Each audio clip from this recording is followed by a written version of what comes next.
बिस्मिल्लाहिर्रहमानिर्रहीम। अस्सलाम वालेकुम दोस्तों, इस वीडियो में हम एनालिसिस करेंगे क्रूड ऑयल फॉरेक्स मार्केट का। इसके अलावा नेचुरल गैस को भी डिस्कस करेंगे, उसको भी एनालाइज करेंगे। और दोस्तों, अगर हमारी वीडियोस आपको अच्छी लगती हैं, अगर आप प्रॉफिट गेन कर रहे हैं तो आप हमारी वीडियोस को लाइक कर सकते हैं। इसके अलावा हमारे चैनल को सब्सक्राइब कर सकते हैं। दोस्तों, इसके अलावा यानी कि हमारा व्हाट्सएप ग्रुप भी है जिसमें हम साथ साथ आपको गाइडेंस प्रोवाइड करते हैं। आप हमारा व्हाट्सएप ग्रुप ज्वाइन कर सकते हैं, उसका लिंक आपको डिस्क्रिप्शन में मिल जाएगा। दोस्तों, यहाँ पे अगर आप देखें XTI USD को, तो प्राइस थोड़ी इंक्रीज़ हुई है डाउन आने के बाद। अगर कल की सूरत हाल डिस्कस की जाए दोस्तों, जब ऑयल प्राइस यहाँ तक डाउन आई तकरीबन 112 के आसपास, ये देखें, ये पहले 112 पे आई और कल फिर सेकंड टाइम 112 के करीब यहाँ पे आई, तो ये बन गया डबल बॉटम। जब डबल बॉटम बना तो मैंने यहाँ से बाइंग कराई, तो मार्केट हमारे पहले तो थोड़ा अगेंस्ट गई, ठीक है, 110 के करीब प्राइस डाउन आके, लेकिन जो है ना अब हमारी सारी ट्रेड्स प्रॉफिट में हैं और प्राइस तकरीबन 115.20 से भी ऊपर निकल गई। और इस वक्त जो है ना इसकी प्राइस 113.75 XTI USD को देखा जाए, यहाँ पे ये ट्रेड हो रहा है।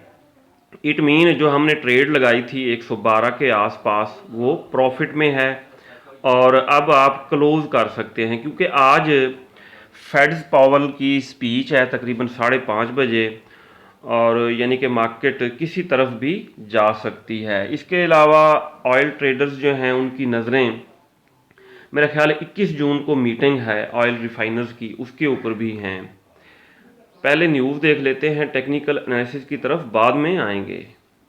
दोस्तों, US ऑयल की अगर प्राइस देखी जाए, ये इस वक्त करंट प्राइस है 116.54, और न्यूज़ हैं WTI depressed around 114, eyes on fades पावल एंड ऑयल रिफाइनर्स मीटिंग। इसके अलावा रशिया ने कहा है कि हमारा कोई प्लान नहीं है कि हम ऑयल की प्राइस जो है रिबल्स में लें, यानी कि रशियन करेंसी में पेमेंट लेने का हमारा कोई प्रोग्राम नहीं है। यहाँ पे फर्स्ट न्यूज़ है WTI क्रूड एंड्स हायर, ठीक है, WTI क्रूड ऑयल की प्राइस हाई हुई है। अगर XTI USD को देखा जाए तकरीबन 110 के राउंड अबाउट जाके फिर अप हुआ है। उसकी रीज़न ये है, मैं बताता हूँ, reverses early losses as supply remain tight, ठीक है, सप्लाई टाइट है, अभी तक सप्लाई कहीं से इंक्रीज नहीं हुई।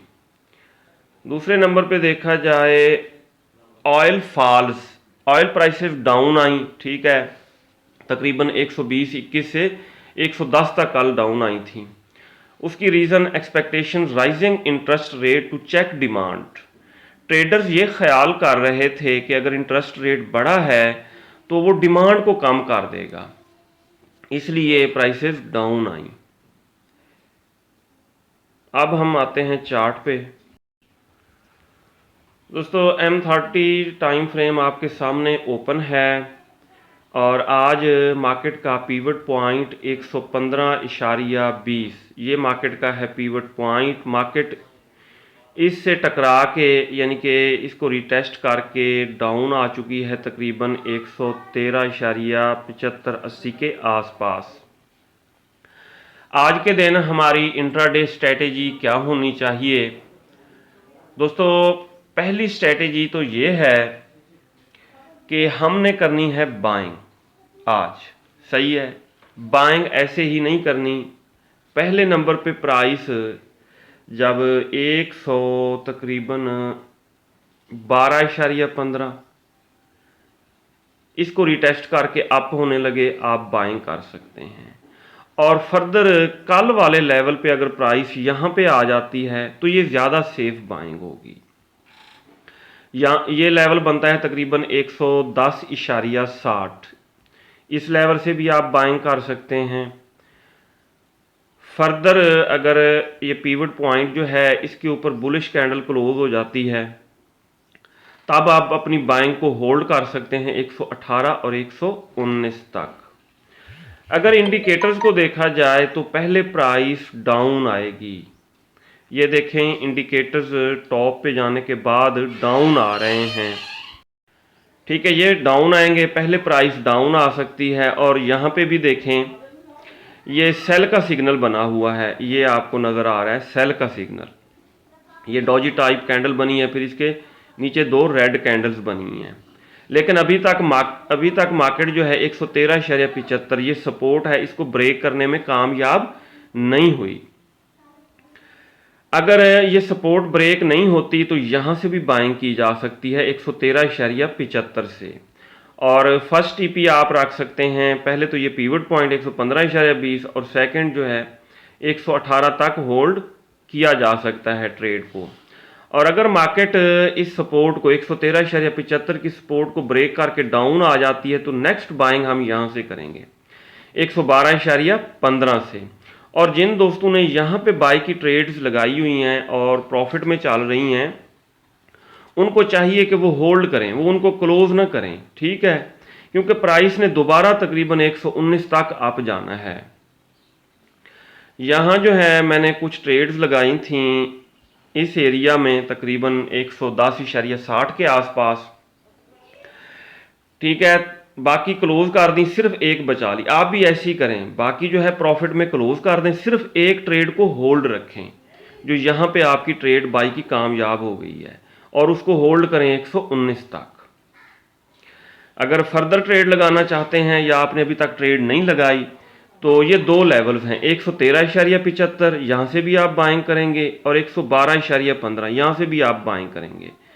और टीपी 115.20 ये रख सकते हैं। अगर इसके ऊपर बुलिश कैंडल क्लोज हो जाती तो ये कंफर्म हो जाएगा मार्केट 118 तक जाएगी। 118 के बाद नेक्स्ट जो रेजिस्टेंस है वो एक है 119। अब सवाल ये पैदा होता है कि हम एसएल क्या रखें। दोस्तों, एसएल के बगैर ट्रेड रिस्क हो सकती है। मार्केट अगर खुदा ना खास्ता हमारे अगेंस्ट चली जाए तो हमारा पूरा अकाउंट खतरे में पड़ जाता है। अगर एसएल लगा हो तो हमारे पास अपॉर्चुनिटी होती है कि फर्दर बाद में भी हम ट्रेडिंग कर सकते हैं। दोस्तों, यहाँ पे अगर आप ट्रेड जो लगाएंगे 113.75 पे, ठीक है, उसका एसएल आप 112.15 से नीचे रखेंगे, तकरीबन 112 रख सकते हैं। और इसी तरह जो 112 पे आप ट्रेड लेंगे 112.15 पे, वो उसका एसएल कोशिश करें कि कल प्राइस यहाँ तक डाउन आई थी, एग्जैक्ट हम मालूम करते हैं, इससे थोड़ा नीचे ही रखें।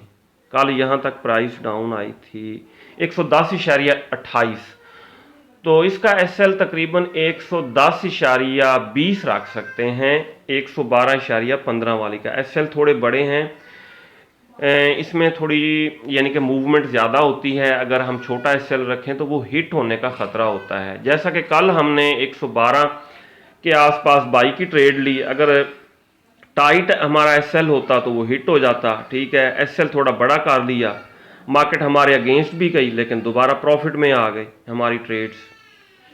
ये होता है तरीक़ाकार। अब हम अगर शॉर्ट टर्म ट्रेडिंग से पहले हम देख लेते हैं H1 का टाइम फ्रेम। यहाँ हमने दोस्तों ये चैनल बनाया हुआ है। कल इस चैनल का पहले तो बेरिश ब्रेकआउट हुआ, यहाँ से बेरिश और प्राइस डाउन आई। डाउन आने के बाद जैसे ही ये बड़ी बड़ी ग्रीन कैंडल्स बनने लगी, ये देखें बुलिश एनगल्फिंग बनी है। एनगल्फिंग का मतलब है निगल जाना, यानी कि रेड कैंडल के बाद ग्रीन कैंडल इतनी बड़ी बने कि वो उसको छुपा ले। इट मीन ग्रीन कैंडल ने रेड कैंडल को निगल लिया है। इसका मतलब होता है ट्रेंड रिवर्सल, और ट्रेंड वाकई रिवर्स हुआ, ठीक है, मार्केट बाइंग की तरफ गई, फिर ऊपर डॉजी बनी, डॉजी के बाद रेड कैंडल ये बनी, ये यानी कि थोड़ा सेल का सिग्नल है और प्राइस वाकई डाउन आई। अब इस सपोर्ट के ऊपर है मार्केट। अगर 113.75 को सपोर्ट बना लेती है, इसको ब्रेक नहीं करती, तो यहाँ से ज़बरदस्त बाइंग की जा सकती है बिला खौफ व ख़तर। नीचे एसएल लगा के आप बाइंग कर सकते हैं और उसको होल्ड कर सकते हैं 115, 118 और 119 तक। इसी तरह H4 के टाइम फ्रेम में कैंडल स्टिक्स पैटर्न को देख लेते हैं। हाँ जी, ये भी बुलिश इनगल्फिंग है, बुलिश एनगल्फिंग। ये बनी। उसके बाद दोस्तों अप ट्रेंड में ये डोजी बन रही हैं, ठीक है, ये बनी है डोजी अप ट्रेंड में। ये वैसे होता तो यही है कि अप ट्रेंड में अगर डोजी बने तो प्राइस डाउन आती है, और रेड कैंडल्स बन रही हैं, पैराबोलिक्स ऊपर लग रहे हैं, इट मीन मार्केट जो है सेलिंग प्रेशर में है। यहाँ पे देखें ये पैराबोलिक्स हैं, डॉट्स, सही हो गया। अब अगर प्राइस बस ये है 113.75 की सपोर्ट को अगर ब्रेक करती है तो हमने जल्दबाजी नहीं करनी, हम देखेंगे 112.15 से बुलिश रिवर्सल होता है तो यहाँ से बाइंग करेंगे। फर्दर अगर इससे भी डाउन आ जाती है, यानी कि आज सारा दिन मार्केट को हमने ऑब्जर्व करना है, और बेहतर यह है कि आप ट्रेड लगाया करें जब अमेरिकन सेशन शुरू हो जाए पाकिस्तानी वक्त के मुताबिक 5:30 बजे, क्योंकि उस वक्त मार्केट जब एक डायरेक्शन में वोलाटाइल हो जाती है तो बहुत ज़्यादा यानी कि मार्केट मूवमेंट दिखाती है। अगर अप जाना हो तो सारी ग्रीन कैंडल्स ही बनती हैं, अगर डाउन आना हो तो सारी रेड ही बनती हैं। तो ऐसी सूरत में एंट्री लेना जो है ना वो इतना रिस्की नहीं होता।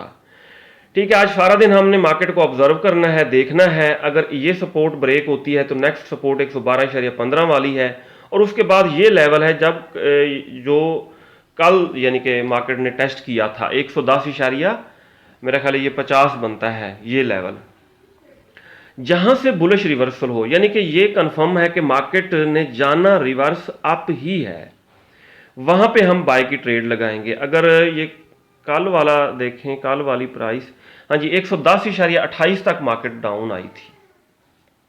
यहाँ पे एक लेवल लगा ही लेते हैं सपोर्ट, हाँ जी ये हमने सपोर्ट लगा ली है यहाँ पे। कल इस लेवल तक प्राइस डाउन आई थी, यानी कि हमने ट्रेड की जल्दबाजी नहीं करनी, हमने ट्रेड दोस्तों लगानी होती है अमेरिकन सेशन में। तो जहां से 112.15 से रिवर्स होने लगे या 110.30 जहां से बुलिश सिग्नल मिलेगा हमें, हम बाई की ट्रेड लगाएंगे, नीचे एसएल लगाएंगे। टीपी आपको बता दी 118 और वो 119 तक मार्केट आप जा सकती है।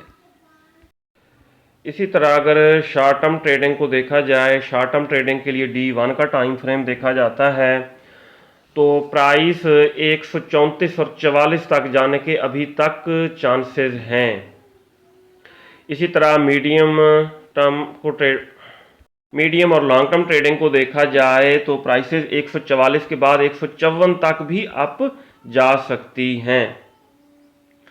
और दोस्तों ये देखें, यहाँ पे जब मार्केट 126 पे जाएगी, यहाँ पे पहले भी 126 तक गई थी, तो ये डबल टॉप बन जाएगा।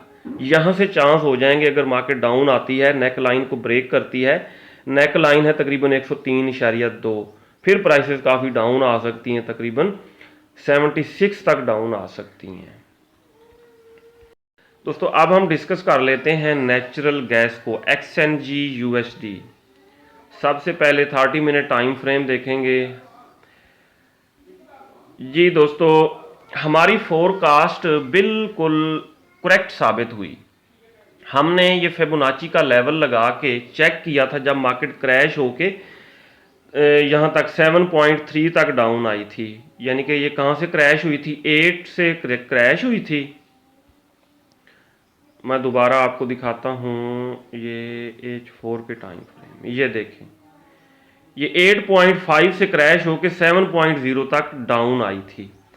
और हमने आपको बताया था कि मार्केट जब अचानक क्रैश हो, सडन क्रैश है मार्केट में, तो मार्केट 50% रिट्रेस ज़रूर लेती है। हाँ जी, यहाँ से क्रैश हुई थी, ये मैं आगे देख रहा हूँ, यहाँ से लेके और तकरीबन यहाँ तक क्रैश हुई थी। वैसे क्रैश होने लगी थी 9.0 से, और सडन क्रैश जो आया था 8.5 से 7.0 तक ये डाउन आई थी। ठीक है, मैंने आपसे कहा था कि मार्केट 50% रिट्रेस ज़रूर लेती है। फिबोनाची का हमने लेवल लगाया था, फिबोनाची लेवल के मुताबिक वो बनता था 8.0, यानी कि मार्केट, मैंने आपसे बोला था कि 8.0 के आसपास ज़रूर जाएगी। और ये देखें, मार्केट 7 से 8.0 के करीब गई, करीब जाने के बाद फिर डाउन आई, क्योंकि ट्रेंड जो है वो सेलिंग का था। और 7.5 को भी क्रॉस करते हुए मार्केट 7.3 तक डाउन आई, यहाँ तक डाउन आई 8.0 से, और उसके बाद मार्केट जो है इस 7.5 की रेजिस्टेंस से नीचे है, और फर्दर जो है ये देखें यहाँ पे सेल का सिग्नल बना हुआ है, यानी कि इट मीन चांस यही है कि फर्दर भी प्राइस डाउन ही आएगी। अगर मार्केट 7.5 की रेजिस्टेंस को ब्रेक करके अप नहीं जाती तो चांसेस यही हैं कि प्राइसेस फर्दर डाउन आएंगी नेचुरल गैस की। और कहाँ तक डाउन आ सकती हैं? फर्स्ट जो टारगेट है वो है 7.0, और इसके बाद 6.5 तक डाउन आ सकती हैं। ठीक हो गया, यानी कि 7.0 के बाद 6.5 तक प्राइस डाउन आ सकती है। अब प्राइस नहीं, यहाँ भी ये देखें, ये कैंडल्स हमें बता रही हैं कि प्राइस डाउन आएगी। सही हो गया ये नेचुरल गैस के हवाले से। अब कुछ दोस्तों की यानी कि सेल की ट्रेड्स रनिंग लॉस में चल रही हैं, तो उनको परेशान नहीं होना, मार्केट ने डाउन ही आना है। और जिन दोस्तों की बाई की ट्रेड्स लॉस में आ गई थी मार्केट के सडन क्रैश से, तो उनको चाहिए था कि जैसे ही मार्केट 8.0 के करीब गई है उनको क्लोज कर देनी चाहिए, क्योंकि अब मार्केट अप जाने के चांस इतने ज़्यादा नहीं हैं, मार्केट ग्रेजुअली डाउन ही आएगी। ठीक है, नेचुरल गैस के हवाले से भी हमने स्ट्रेटेजी डिस्कस कर ली। और कल नेचुरल गैस इन्वेंट्रीज का डाटा आया। डाटा क्या था दोस्तों? लेवल अप था, यानी कि 90 एक्सपेक्टेड था, 90 बिलियन क्यूबिक फीट, और current level 92 billion cubic feet था नेचुरल गैस इन्वेंट्रीज का। इट मीन कि प्राइसेस अप जाने के चांसेस अब कम हैं, डाउन आने के चांसेस ज़्यादा हैं। वैसे मार्केट है, कुछ भी हो सकता है, वो भी मैं आपको दिखा देता हूँ। दोस्तों कल 16 जून थी, और यहाँ पे हम डाटा देखते हैं नेचुरल गैस का। ये रहा, इसको ओपन करते हैं, फर्दर इसको ओपन करते हैं क्लिक करके, और इस डाउन आएंगे। नेचुरल गैस इन्वेंट्री यहाँ पे आप देखें +92 billion cubic feet versus +90 billion cubic feet expected, यानी एक्सपेक्टेड थी 90 बिलियन क्यूबिक फीट, लेकिन इन्वेंट्री का लेवल ज़्यादा है, 92 बिलियन क्यूबिक फीट टोटल है। It mean 2 billion cubic feet inventory ज़्यादा है, और इसका मतलब यही है कि प्राइसेस डाउन आएंगी नेचुरल गैस की। वैसे मार्केट है, कुछ भी हो सकता है, वल्लाहु आलम बिस्सवाब। दोस्तों ये था आज का एनालिसिस क्रूड ऑयल और नेचुरल गैस के हवाले से। अपना बहुत सारा ख्याल रखिएगा, हमें दुआओं में याद रखिएगा। अल्लाह हाफिज़।